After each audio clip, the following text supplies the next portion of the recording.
Hi everybody, here it is Saturday afternoon, December 12th, time to read Luke chapter 12. I'm in my shed, little shed where we keep the lawnmower and a little bit of other stuff, but not much. But I figured I was going to do it outside, but it's a little cold, a little colder than it has been, and it's just a little noisy in the house, so decided to come out here. So hopefully you're all there ready to hear Luke chapter 12 from the Message. So here we go. Let's get started. By this time the crowd, unwieldy and stepping on each other's toes, numbered into the thousands. But Jesus' primary concern was his disciples.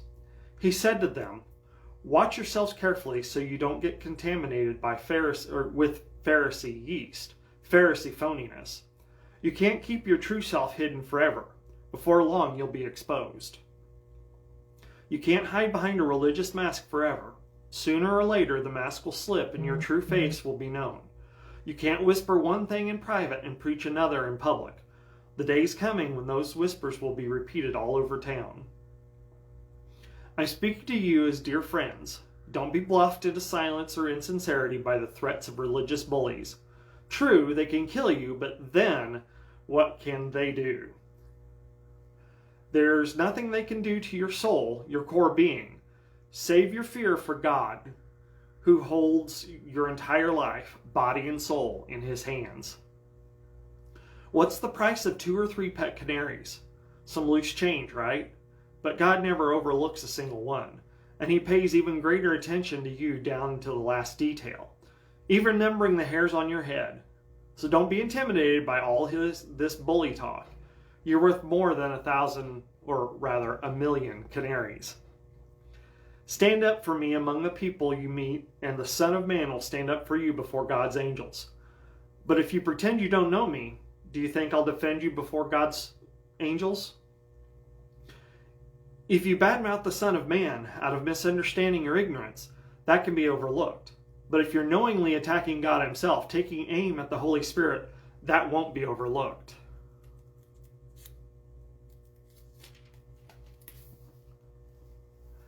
When they drag you into their meeting places or into police courts and before judges, don't worry about defending yourselves. What you'll say or how you'll say it. The right words will be there. The Holy Spirit will give you the right words when the time comes. Someone out in the crowd said, "Teacher, order my brother to give me a fair share of the family inheritance." He replied, "Mister, what makes you think any of my business to be a judge or mediator for you?" Speaking of the people, he went on, "Take care, protect yourself against the least bit of greed. Life is not defined by what you have, even when you have a lot." Then he told him this story. The farm of a certain rich man produced a terrific crop.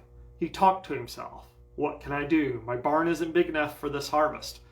Then he said, "Here's what I'll do. I'll tear down my barns and build bigger ones. Then I'll gather all my grain and goods, and I'll say to myself, 'Self, you've done well. You've got it made and can now retire. Take it easy and have the time of your life.' Just then God showed up and said, 'Fool, tonight you die, and your barn full of goods. Who gets it?'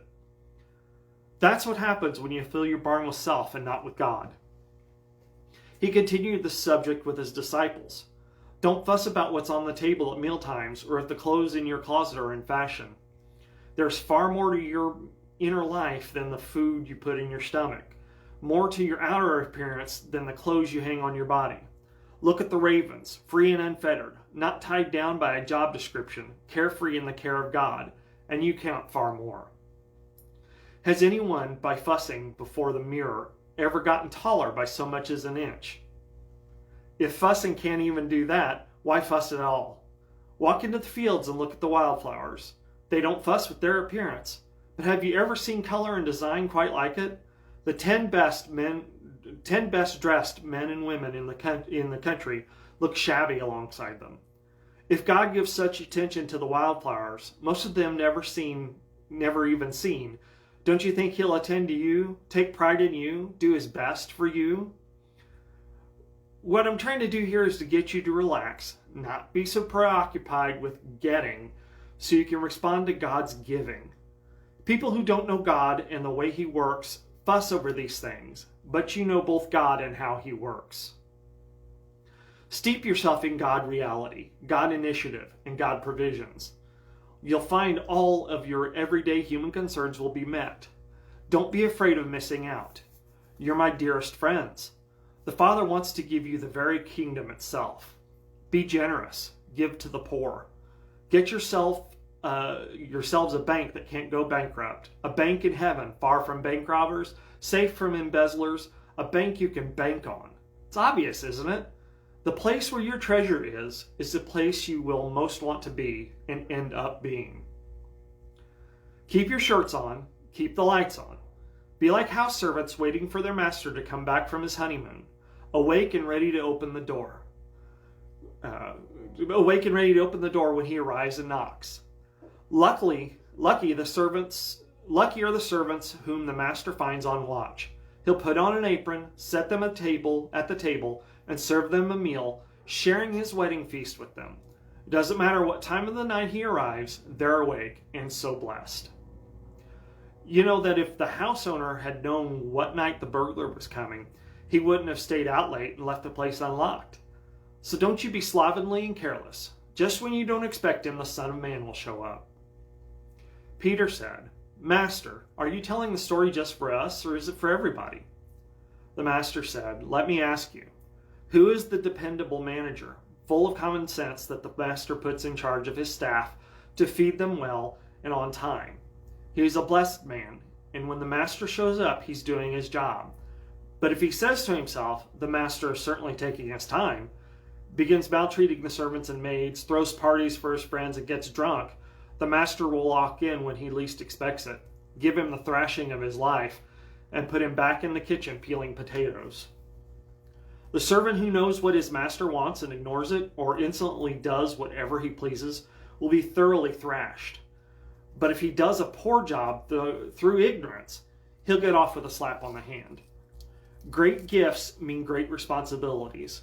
Greater gifts, greater responsibilities.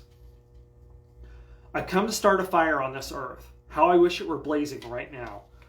I've come to change everything, turn everything right side up. How long for it to be finished? How I long for it to be finished. Do you think I came to smooth things over and make everything nice? Not so. I've come to disrupt and confront. From now on, when you find 5 in a house, it will be 3 against 2 and 2 against 3. Father against son and son against father. Mother against daughter and daughter against mother. Mother-in-law against bride and bride against mother-in-law. Then he turned to the crowd. When you see clouds coming in from the west, you say storm's coming, and you're right. And when the wind comes out of the south, you say this will be a hot one, and you're right. Frauds. You know how to tell a change in the weather, so don't tell me you can't tell a change in the season, the God season we're in right now. You don't have to be a genius to understand these things. Just use your common sense. The kind you'd use if, while being taken to court, you decided to settle up with your accuser on the way, knowing that if the case went to the judge, you'd probably go to jail and pay every last penny of the fine. That's the kind of decision I'm asking you to make. Okay, so there we go. That is Luke chapter 12, and from the Message. And that's it for today. We'll do some more tomorrow.